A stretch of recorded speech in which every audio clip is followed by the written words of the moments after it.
انسان کو شعور سنبھالتے ہی کچھ چیزوں کو جاننے کی بہت زیادہ ضرورت ہوتی ہے۔ آپ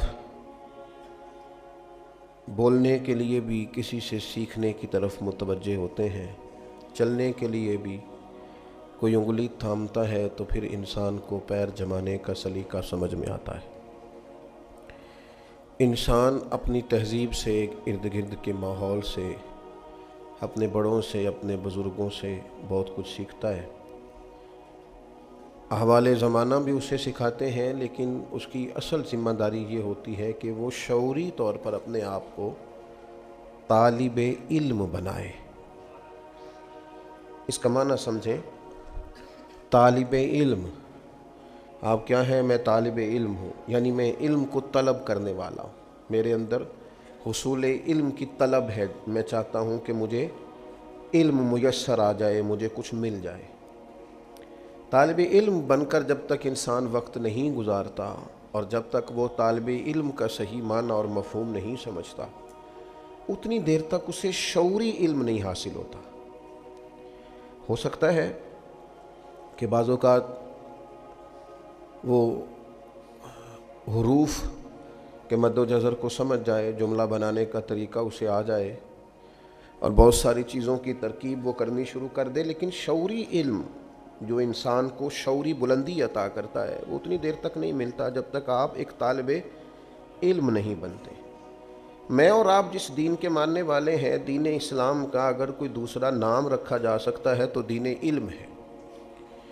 نبی اکرم صلی اللہ تعالیٰ علیہ وآلہ وسلم نے فرمایا، علم کا طلب کرنا ہر مسلمان پر فرض ہے۔ ہم تو دروازہ رسول کے گدا ہیں، ہمیں تو محبوب اشارتاً فرما دیتے نا، علم طلب کرو، تو غلام کا کام تو غلامی کرنا ہے۔ ہم تو ٹوٹ کر ان راہوں کے مسافر بن جاتے ہیں جدھر کریم کی مرضی ہے، اور اگر حضور واضح لفظوں میں کہیں کہ علم کا طلب کرنا ہر مسلمان پر فرض ہے، تو جسے حضور فرض کریں اور اپنے غلاموں پر فرض کریں، تو پھر گزرے ہیں ایسے لوگ جنہوں نے ساری زندگی اپنے آپ کو طالب علم بنا کے گزار دی۔ وہ شروع سے لے کر آخر تک، امام مالک رحمۃ اللہ علیہ کا جب وصال ہو رہا تھا اس وقت بھی وہ صحیح کے مسائل ایک عالم سے ڈسکس کر رہے تھے کہ صحیح جو صفا مروہ کی صحیح ہوتی ہے حج اور عمرے کے دوران، تو کیا وہ سواری پہ کرنا افضل ہے یا پیدل کرنا افضل ہے، اور کس صورت میں سواری پہ کرنا افضل ہے؟ کیوں؟ اس لیے کہ ان لوگوں نے شعوری طور پر طے کر لیا تھا کہ ہمیں ہمارے نبی پاک علیہ السلام نے طلب علم کا کہا ہے تو ہم عمر گزار دیں گے اس رستے میں جو رستہ ہمیں مدینے والے محبوب نے بتایا ہے۔ ہمارے مزاج اور شعور کے اندر علم کی طلب کا مزاج نہیں، اور علم کی ضرورت کتنی ہے۔ مکہ کے جو حالات ہمارے ہاں بیان ہوتے ہیں اور جو کتابوں میں لکھے ہیں، ان سے اب میرا خیال ہے ہر مسلمان آگاہ ہے۔ سخت حالات، کڑوے حالات، تلخ حالات، اور ہیں تلخ بہت بندہ مزدور کے حالات، غریبوں کے لیے بڑی مشکلات، ماں باپ تکلیف کا شکار، عورتیں غلام جانوروں کی طرح بکتے، عجیب بے ہنگم سا معاشرہ اور عجیب ظلم و ستم کا بازار گرم، اور سب سے بڑا مسئلہ شرک کا، کفر کا، بتوں کو پوجنے کا۔ آسمان کا زمین سے جو پہلا رابطہ ہوتا ہے اور جو پہلی وحی غار حرا میں آتی ہے، وہ نہ تو یہ کہتی ہے توحید پہ عمل کرو، نہ یہ کہتی ہے عورتوں کو حق دو، نہ اس وحی میں یہ حکم ہوتا ہے۔ وہ ساری باتیں بھی ہیں، اپنے وقت پر آئیں گی، لیکن جو پہلی وحی غار حرا میں آتی ہے وہ آتے ہی کہتی ہے اقرا، پڑھو پڑھو پڑھو۔ پڑھو گے تو توحید والے بھی ہو جاؤ گے، پڑھو گے تو اخلاق والے بھی ہو جاؤ گے، پڑھو گے تو حقوق ادا کرنے والے بھی ہو جاؤ گے، پڑھو گے تو تم خود بخود دیکھو گے سوسائٹی میں اچھے لوگ کس طرح سے وقت گزارتے ہیں۔ اقرأ بسم ربک الذی خلق۔ ہاں، پڑھنا اس رب کے نام سے جس نے پیدا کیا ہے، پڑھنا اس رب کے نام سے جس نے اللہ کی رضا کے لیے پڑھنا، اور جو رب پڑھائے وہ پڑھنا، دین پڑھنا، اخلاقیات پڑھنا۔ اور اس سے نتیجہ کیا نکلے گا؟ اس سے نتیجہ یہ نکلے گا کہ سارا معاشرہ سنور جائے گا۔ بعض اوقات تکلیفیں بہت ساری ہوتی ہیں لیکن ان کا حل ایک ہوتا ہے. تکلیفیں بہت ساری ہوتی ہیں. خواجہ غلام فرید صاحب رحمۃ اللہ علیہ نے فرمایا تھا درد میرے زیادہ ہیں لیکن اس کا حل ایک ہی ہے. 100 وار چڑھی کوٹھے تے اتری 100 واری, متاں والے متاں دیندے تے ہن تے متاں نے بھی مت ماری. جتنا میں علاج کراواں اونی ودی جائے بیماری. تو حل کیا ہے؟ کہنے لگے ہن تے ماہی کول بلا لے, چل تو جتیا تے میں ہاری. پھر فرمانے لگے کہ حکیماں طبیباں دے وس دی یہ گل نہیں تے میری مرض دا ہور کوئی بھی حل نہیں. وکھا جا تو صورت تو پیاری, آ میرے ڈھولا میں کراں بیٹھی زاری. مسائل زیادہ ہوتے ہیں, حل ان کا حل یہ ہوتا ہے کہ تو کبھی آ جائے نا تو جس راہ چل دیے ہیں کوچے بسا. اندھیرے زیادہ ہوتے ہیں بعض اوقات. ایک تو یہ کہ آپ کمرے میں داخل ہوئے تو اس میں آپ کا پیر ٹکرایا کسی چیز سے, کیونکہ کمرے میں اندھیرا تھا, پیر زخمی ہو گیا. پھر تھوڑا آگے بڑھے تو آپ کو محسوس ہوا بچھو بھی پھر رہا ہے.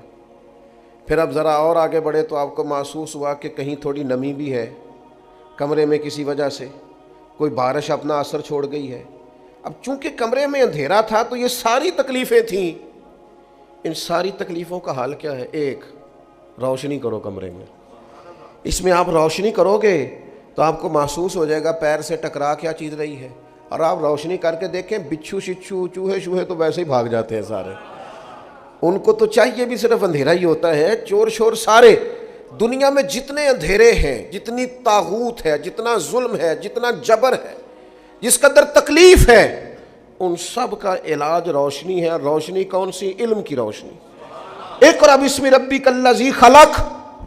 تم علم کا دیا جلا دو, اندھیرے خود بخود دور ہو جائیں گے. تم محسوس کرو کہ ہر چیز ٹھیک ہو گئی. لیکن میں کہہ چکا ہوں کہ آپ شعوری علم حاصل کریں, علم اپنی تربیت کے لیے حاصل کریں.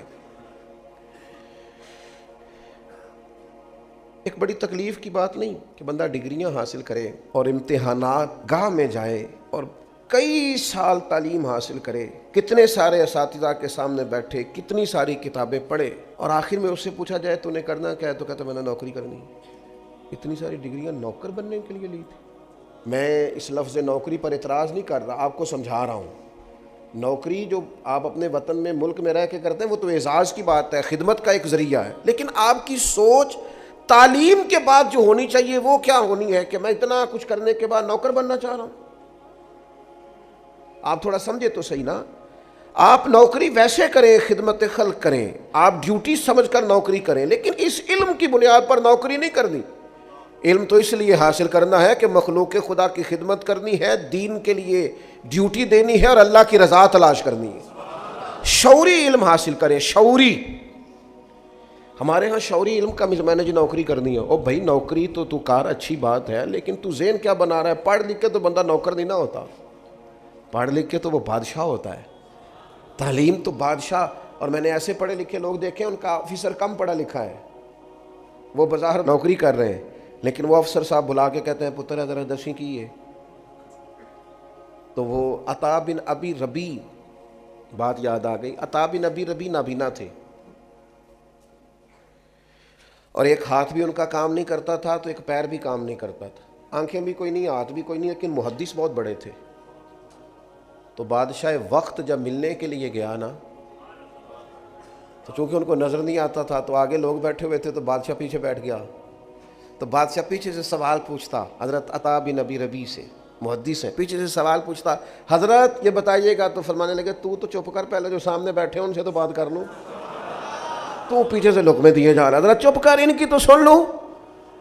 وہ بادشاہ ہے, اگرچہ یہ رعایا ہے, میں جو سمجھانا چاہ رہا ہوں اس کو آپ سمجھیں. اس کے 3 بیٹے بھی ساتھ تھے. اس نے پھر کہا حضور ایک مسئلہ پوچھنا تھا. فرمایا تمہیں کہا نا باری کا انتظار کر. وہ سب لوگ فارغ ہوئے تو حضرت نے اشارہ کیا کہ یہ جو بندہ پیچھے بول رہا تھا نا اسے آگے بلاؤ. اور جب وہ آگے بلایا, حضرت نے سوال پوچھا تو اس نے کیفیت دیکھی, رنگ بھی ذرا ظاہری طور پہ کالا تھا, آنکھوں میں روشنی ویسے کوئی نہیں, ہاتھ اور پیر ایک ویسے کام نہیں کرتا. بادشاہ سامنے آ کے پوچھا, مسئلہ سنا, واپس گیا. تو جا کر کے اس نے پتہ کیا کہا اپنے بیٹوں سے؟ کہنے لگا پتر بادشاہ ہونے کے باوجود اس ذلت کو کبھی نہیں بھلاؤں گا، اور تمہیں ایک مشورہ دوں گا، بادشاہ بننا نہ بننا لیکن عالم ضرور بننا۔ اس لیے کہ بادشاہ ہو کر، آفیسر ہو کر، بڑا ہو کر بھی اگر کسی کے سے آ کے مسئلہ پوچھنا ہے کہ یہ ذرا بتانا، لوگ نکما بچہ لا کے دیتے ہیں، کہتے ہیں جی یہ نہ کام کردا جے تے نہ کدھرے پڑھدا جے، تے اسی تے گاہک بھی نکمیاں نہیں آنا۔ ہاں جو کام کے ہو جاتے ہیں وہ تو ویسے بھی تھوڑا ادھر ادھر نکل جاتے ہیں، میں صحیح کہہ رہا ہوں، وہ تو بعد میں کہتے ہیں اسی اپنا مدرسہ بنانا ہے، کام کے جو ہو گئے ان کی تو پھر دنیا اور ہوتی ہے۔ تو کہا کہ جو نکمہ ہے کسی کام کا نہیں وہ جناب آپ مدرسے میں رکھ لیں، تو میں کہتا ہوں دیکھو آپ نے نکمہ سمجھ کے دیا تھا نا، لیکن دیا رسول اللہ کے دین کو تھا نا۔ آپ نے نکمہ سمجھ کے دیا تھا، مدینے والے محبوب نے اپنا مصلی اور ممبر عطا فرما دیا۔ سب ہاتھ باندھے کھڑے۔ تو یاد رکھیں کہ علم کو شعوری بنائیں، شعوری، طالب علم بنے، طالب یعنی آپ کا ذوق ہو سیکھنے کا ذوق ہو۔ بزرگ فرماتے ہیں طالب علم کبھی ذوق والا ہو نا تو سیاستہ میں حدیث ہے سوال آدھا علم ہوتا ہے۔ طالب علم میں ذوق ہو، طالب علم نہ خوش آمدی ہو، نہ دوران طالب علمی، اور طالب علم سے مراد صرف مدرسے کے طالب علم نہیں کہہ رہا، میں اور آپ ہم سارے طالب علم ہیں۔ ہمارا مزاج سیکھنے، ہم نہیں سیکھتے، نہ جلسوں سے سیکھتے ہیں، نہ کتابوں سے سیکھتے ہیں، نہ تقریروں سے سیکھتے ہیں، نہ اپنے بزرگوں سے سیکھتے ہیں، ہم تو اور چکر میں پڑے ہوئے ہیں۔ سیکھنے کا تو مزاج ہی نہیں۔ آپ آ جائیں تقریر کر دیں تو میں کہتا ہوں یار آپ نے اگر میری تقریر سنی ہوئی ہے تو پھر اگر آپ سمجھتے ہیں اس میں کوئی بات سیکھنے والی تھی تو اس پر عمل کریں۔ یہ کوئی رسم ہے کہ جلسہ کرا لو، تقریر کرا لو، جمعہ پڑھ لو، آ جاؤ چلے جاؤ۔ آپ نے سیکھا کیا ہے، لیا کیا ہے، شعوری زندگی کتنی کو گزاری؟ جو باتیں روز ہوتی ہیں بزرگوں کی طرف سے اگر اس پر بھی آپ ابھی تک اپنے آپ کو ڈھال نہیں سکے تو پھر تو لفظوں کا ہیر پھیر ہی ہے، پھر جملوں کا اتار چڑھاؤ ہی ہے، پھر تو کشید کر کے آپ خوبصورت جملے لا رہے ہیں، پھر اس کا کوئی فیض تو نصیب نہیں ہو رہا۔ تو میرے عزیز جو سمجھنے کی بات ہے اس پر آپ غور فرمائیں گے کہ جب مزاج، ہمارے استاد فرمایا کرتے تھے طالب علم کی طبیعت ہو سیکھنے کی، وہ تو استاد کو مجبور کر دیتا ہے پڑھانے پر۔ استاد مجبور ہو جاتا ہے کہ انہیں پڑھانا ہے، یار یہ تو بڑا سونا یاد کر کے آتا ہے، بڑا مزہ ہے، یہ تو سوال قائم کرتا ہے۔ نبی پاک علیہ السلام نے حضرت عبداللہ ابن عباس کو دعا دی تھی، اللہ تجھے علم و حکمت عطا کرے، پر یہ دعا پتہ کب دی تھی؟ جب انہوں نے حضور کی خدمت کی، وضو کے لیے پانی رکھا، بخاری میں موجود ہے، نبی پاک کے لیے وضو کا پانی رکھا تو کریم فرمانے لگے کس نے رکھا ہے؟ تو سیدنا بلال کہنے لگے حضور حضرت عبداللہ ابن عباس نے بڑا ہی شوق ظاہر کیا، بڑا شوق کہ میں خدمت کرنا چاہتا ہوں، تو انہوں نے پانی رکھا ہے، تو نبی پاک نے پھر دعا دی، خدمت پر دعا دی، کہا ہے اللہ اسے علم و حکمت عطا فرما۔ حضرت عبداللہ ابن عباس بڑے گھرانے کے آدمی تھے، حضور کے چچا زاد تھے، لیکن اپنے استادوں کے پاس جب جاتے تھے، صحابہ سے احادیث لینے جاتے تھے، حضرت ابی بن کعب رضی اللہ تعالیٰ عنہ، حضرت زید بن ثابت رضی اللہ تعالیٰ عنہ، ان کے گھروں میں جب جاتے تھے نا، میں نے کہا کہ مزاج نہیں ہے ہمارا سیکھنے کا، ہم شعوری طور پر سیکھنا، ہم تو پروٹوکول کی مصیبت میں پھنسے ہوئے ہیں، ہمارا اعزاز ہی بڑا ہے، شان کے ساتھ جینا چاہتے۔ تو اگر کسی جگہ خادم نہیں ہے نا تو یاد رکھنا زندگی میں کبھی تیری خدمت کوئی نہیں کرے گا۔ اگر تو کسی جگہ کا طالب علم نہیں ہے تو یاد رکھنا کبھی استاد نہیں بنے گا۔ اگر کسی جگہ تیرا شملہ جھکتا نہیں ہے تو پھر یاد رکھنا اسے عروج، اپنے بڑوں کے سامنے جو لوگ زانوے تلمس طے کرتے ہیں وہی عروج پاتے۔ تو حضرت عبداللہ ابن عباس حضرت ابی بن کعب کے گھر سیکھنے جاتے تھے تو کہتے میں نے کبھی دستک نہیں دی استاد کے دروازے پہ، میں آ گیا، میں ان کا دروازہ چھوڑ کے ان کے گھر کے قریب ایک کونے پہ بیٹھ جاتا تھا، وہ جب مرضی سے آئیں گے نا اور گزریں گے نا تو عرض کروں گا مہربانی فرمائے مجھے کوئی سکھا دے۔ فرماتے ہیں وہ اپنی مرضی سے آتے، گزرتے، اور کئی دفعہ اس طرح بھی ہوتا کہ میں چونکہ ان کا گھر صحرا میں تھا تو ٹھنڈی ہوائیں مدینہ شریف کو چوم کے گزرتی تو ریت اڑ کے میرے بالوں میں پڑ جاتی اور دھاڑی میں پڑ جاتی، لیکن میں بیٹھا ہوں، وہ آ کے کہتے ہو میرے محبوب کے چچا زاد یہ کیا کرتے ہو؟ آپ دستک دے لیتے، میں اندر فارغ ہی تھا، آ جاتا تو فرماتے کہتے دستک دیتا، میں تو سیکھنے آیا ہوں نا، اور جس سے سیکھا جائے اسے تکلیف نہیں دی جاتی، آپ جب مرضی سے آئیں گے تو بات ہو جائے گی۔ اس مزاج سے طلب علم ذوق اور سیکھنے کا ذوق ہو، آپ سیکھیں، آپ کی طبیعت اس طرح کی ہو کہ آپ روز، ہماری زندگی شعور میں نہیں گزرتی. میں صحیح بتاتا ہوں آپ کو،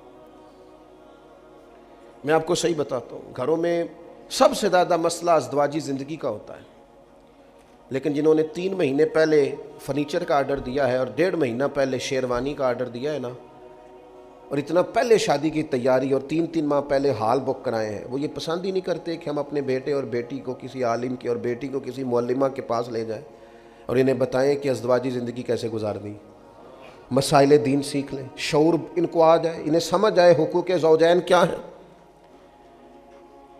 اور بعض لوگوں کا پڑھے لکھے ہونے کا دعویٰ ہے، ان کے پاس بھی ڈگری ہے لیکن شعوری علم موجود نہیں ہے.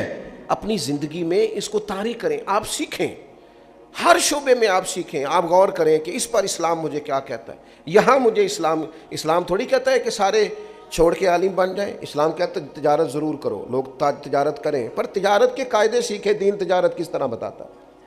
آپ محنت مزدوری کریں لیکن اس کے طور طریقے سیکھیں. آپ جو بھی زندگی میں کام کریں بس آپ اس کے مد و جزر سے آگاہ ہو جائیں، آپ کو سمجھ آ جائے گی، آپ کو سمجھ آ جائے گی کس طرح کر کے چیزوں کو لے کے چلنا ہے. تو شعوری زندگی سیکھیں اور اپنے فرائض کو اچھی طرح سمجھیں. اور جب آپ دین کا علم سیکھیں تو آپ اس لیے سیکھیں کہ تربیت ہو. ہمارے ہاں بڑی عجیب سی صورتحال بن گئی ہے. میری طرح کے بہت سارے لوگ تو کئی دفعہ دل کرتا ہے کہ چپ کر جائیں، کچھ باتیں خاموش ہو جائیں، اس لیے کہ ان پہلوؤں کو بھی چھیڑ دیا گیا ہے جن کو چھیڑنے کی کوئی ضرورت نہیں تھی. کچھ زیادہ سیانے لوگ آئے ہیں جنہوں نے کچھ اس طرح کی باتیں بھی چھیڑ دی ہیں جن کا ان سے کوئی تعلق. مجھے بتائیے آپ دیانتداری سے، قبر میں آپ سے یہ سوال ہوگا کہ حضرت موسیٰ علیہ السلام کی والدہ کا نام کیا تھا؟ ایک شخص نے ایک عجیب سوال ایک دفعہ پوچھ لیا، کہنے لگا جس کنگھی سے نبی پاک علیہ السلام کنگھا فرمایا کرتے تھے، کوئی بتا سکتا ہے کہ اس کے دندانے کتنے تھے؟ اور میں نے کہا اتنی مشقت میں تو دین ڈالتا ہی نہیں بندے کو، آپ پہیلیوں پہ چلے گئے ہیں. آپ شعوری تعلیم حاصل کریں جس سے اخلاق سنورے، کردار سنورے. یہ آپ کن چیزوں میں اپنے آپ کو لے کر کے جا رہے ہیں؟ آپ اس چیز کو اس حد تک رکھیں. وہ بیٹھتا تھا نا ایک شخص امام مالک کے پاس، تو سارے لوگ سوالات پوچھتے تھے، تو امام صاحب رحمۃ اللہ علیہ نے ایک دن اس سے کہا کہ یار تو کوئی سوال نہیں پوچھتا. تو اس نے کہا چلو میں بھی پوچھ لیتا ہوں. کہنے لگا بتائیں روزہ کب کھولنا ہے؟ تو آپ نے فرمایا جب سورج غروب ہو جائے. تو کہنے لگا اگر ساری رات سورج ہی غروب نہ ہوا تو امام صاحب فرمانے لگے تیرا چپ رہنا ہی بہتر ہے. وہ کون سی رات ہے جو رات بھی ہو جائے اور ساری رات گزر بھی جائے اور اس میں سورج بھی غروب نہ ہو؟ تو چپ ہی رہا کر. اس لیے کہ کچھ لوگ تعلیم نہیں چاہتے، پہیلیاں چاہتے ہیں. جی میں جیویاں مولویوں نے مسئلہ پوچھا، میرا کسی حل نہیں کیتا. کیا وضو کا مسئلہ پوچھا آپ نے؟ غسل کا پوچھا ہے؟ تجارت کا پوچھا ہے؟ حلال حرام کا آپ نے تو پہلی پوچھی ہے بھائی. آپ نے وہاں ایک ایسی بات چھیڑ دی ہے جس کی آپ کو ضرورت ہے. تو میں نے جہاں بات شروع کی تھی میں ابھی بھی وہیں پہ ہوں کہ شعوری علم جو ہمیں سوار دے، جو ہمیں سمجھا دے. اگر تیرے پاس دین کا علم ہے اور تو سمجھتا ہے کہ تو نے دین کا علم شعور کے لیے سیکھا ہے، تو پھر تو نے سیکھ لیا ہوگا کہ رب اس کا راضی ہوتا ہے جس کا باپ راضی ہوتا ہے. پھر تو نے سیکھ لیا ہوگا نا کہ حضور نے فرمایا میں اسے مومن نہیں مانتا جو خود پیٹ بھر کے کھائے اور اس کا پڑوسی بھوکا سو جائے.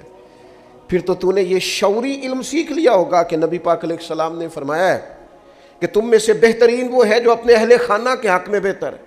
پھر تو تم نے یہ سیکھ لیا ہوگا نبی پاک علیہ السلام کا فرمان کہ قیامت کے دن میرے سب سے زیادہ قریب وہ ہوگا جس کے اخلاق زیادہ اچھے ہوں گے. تو بھئی اگر آپ نے یہ چیزیں سیکھ لی ہیں اور آپ کا ان پر عمل ہے تو پھر اس کا مطلب ہے آپ نے شعوری زندگی گزارنی شروع کر دی ہے. لیکن تقریر آپ سے کہا جائے تو آپ 6 گھنٹے کی بھی کر لیتے ہیں، 9 گھنٹے کی بھی کر لیتے ہیں اور 2 گھنٹے کی بھی کر لیتے ہیں. لیکن اگر آپ کو عمل کی بات پوچھی جائے تو اس میں آپ صفر نکلتے ہیں. تو اس کا مطلب ہے الفاظ تو سیکھے ہیں پر شعوری علم حاصل ہے. نبی پاک علیہ السلام نے فرمایا نکلو، علم کے لیے نکلو. میں ایک اور بات آپ سے عرض کروں،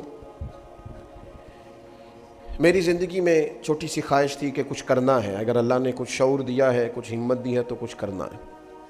تو ظاہر ہے ہمارے ملک کے اندر غربت کا ایک بہت بڑا اثر ہے، اس کے بڑے اثرات ہیں اور اس کی وجہ سے لوگ آزمائش میں. تو میں نے شروع میں ارادہ کیا کہ کوئی ایسا ادارہ قائم کیا جائے جس میں نا غرباء کو سہولت ہو. تو خیال آیا کہ کوئی ویلفیئر سوسائٹی قائم کرتے ہیں.